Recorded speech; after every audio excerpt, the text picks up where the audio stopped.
everybody, this is Ashley. Welcome back to another installment of Lovely Layering with Ashley. Today we are going to be creating several three-dimensional window cards like the one that you just saw, and I would love to take you step by step in how I create some different looks with this technique. For my first card, I'm going to be using the Sunflower Daisy layered stamp set. This is absolutely one of my most favorite layered floral stamp sets from Altenew. I love the way that it looks when it all comes together, and it looks really realistic when certain colors are chosen. So I'm going to take you through quickly how I layer them and the colors that I choose. So for the first layer, I'm going to be using my lightest shade, and that is Buttercream. It's a really nice understated soft yellow tone, almost sort of like a beige-ish yellow tone.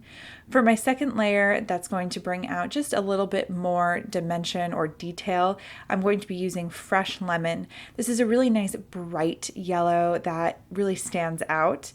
I'm then going to go into a bit of a darker shade for my third layer, and this is Caramel Toffee. Now, for the fourth layer, I'm going very dark, and I'm going with Mocha, and this is going to bring through a lot of dimension and detail to the flower. Yellows and browns go really well together when you're looking for a shadow color for a yellow. Brown shade is usually where I go.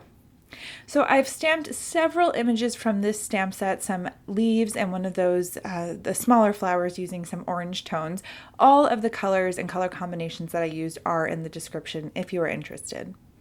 So now I've got a piece of 4 by 5 1/4 cardstock that I've used a circle die to cut out from the top. Now I'm going to start assembling my three-dimensional layers, and so there's actually going to be several different layers. Now this is the card that you saw at first, so you know that it's going to be pretty crowded in there, but I will show you another example in just a second of how you can make it a little more clean and simple. So what I really want to keep in mind while I'm assembling and putting all these die cut pieces in place is that I need to figure out where I'd like to adhere them.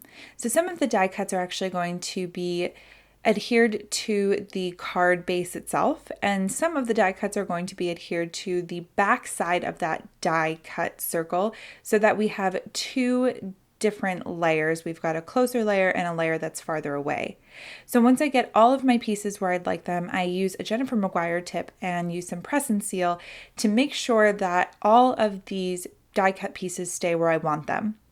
Now you'll see now I'm just going to take a couple pieces off because these pieces are actually going to be the pieces that I adhere to the card base.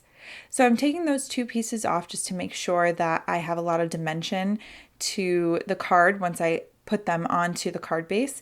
But for these pieces, I'm just peeling up just little tiny bits of these flowers and leaves so that I can adhere them to the back side of my card front. Again, this is going to create that forefront that we need to create the three-dimensional look. So after I get them all adhered to the back side of the card front, I'm going to pull back my press and seal, and everything should be adhered if I did it correctly, and that now it's all where I want it to be and it stayed in place. Now for the second part, in creating this dimension, I'm going to put that card front back onto my card base, and I apologize, I'm really low in frame here. I guess I was just really focused. But now what I'm doing is putting these pieces back into the circle die cut, just so I can make sure that once again, when I put this press and seal down, I will have them exactly where I need them to be on the card base. So again, I've pressed that down. I'm going to go ahead and take my card base off, and this will leave all of those die cut pieces again on the reverse side of that die cut. But this time I'm going to make sure just to add some glue, some liquid glue, to the backs of the pieces that I want on the card base. Again, this is going to create that three-dimensional look when I flip over my card front and adhere it all to the card base. I'm going to be using this sentiment on a black piece of cardstock, and this is from the Sunflower Daisy stamp set, and it says, "May your day be blessed with freshness and light." And I've decided to use this as a piece to further that dimension. So what I'm going to do is just put a little bit of glue on either side of that card strip or the cardstock strip, and then adhere it right in the back of my front layer and in front of my back layer. And that just gives an extra bit of dimension. I really love the way that this turned out. I like that I brought a little bit of those pieces of leaves and coming out of the circle itself as well. I thought that that just gave it that extra bit of dimension as well. I kept this other example really, really simple. I just wanted to show that it doesn't have to be crazy and have lots of flowers and leaves. You can just do it really simply. I have some floral garden stamps here with just a simple sentiment stamped in the center of my circle die cut.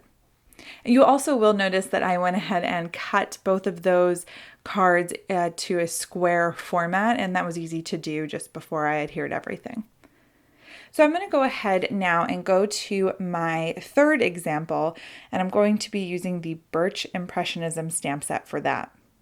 I love these birch trees because you can stamp them in gray for winter, or you could stamp them in browns for a summer tree trunk look or a birch tree look, and I think that is wonderful. Today I'm going to be making a winter card, and I'm going to be using this square die cutout.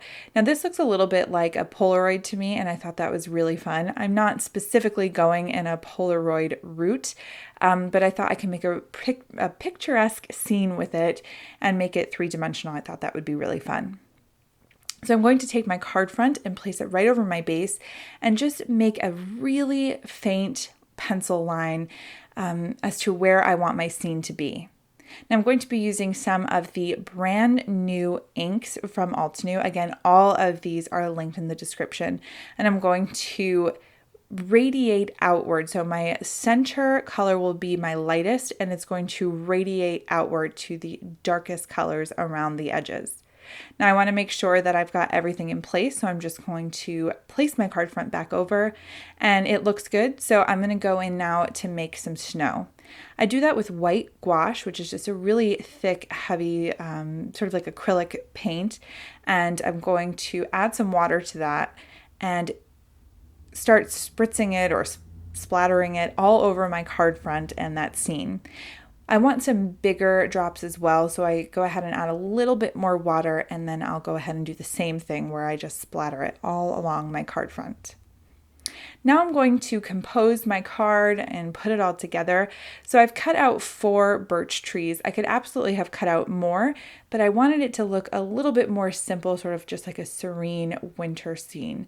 So I'm going to adhere some of them again right on the card front like we did for the last card, and then some of them are going to go on the card base.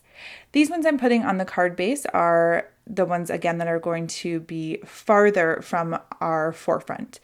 Now this tree that you see here all the way to the right, I'm actually going to end up cutting in half lengthwise to sort of make 2 portions of the same tree. And I've decided that I really want to frame my scene in by using these 2 pieces on either side of my square die cut card front.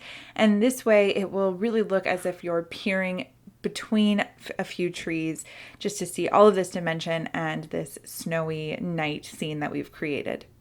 So I'm going to use 2 layers of foam tape for this card. I used 1 for my last card and realized that I really wanted a little bit more dimension. So you live and you learn. And this time I'm using 2 layers. So I'll put down my first layer of foam tape, cut it. I'll take the protective layer off to reveal the sticky part, and then just put another identical piece of foam tape over that.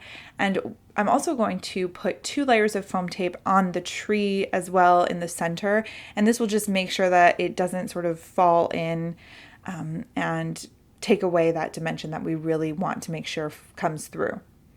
So I'm going to place that right on top and just get it as even as I can in there with all the sides and nothing hanging over.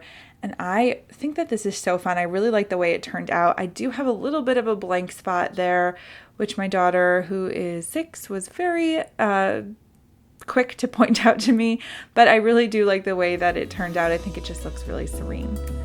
I I hope that you've enjoyed the video and gotten some ideas on how you can create your own three-dimensional window cards. As always, links to all of the products are in the description, as well as lists of all of the ink colors I used today. Thanks so much for stopping by, and I'll see you again very soon. Thank you. Bye.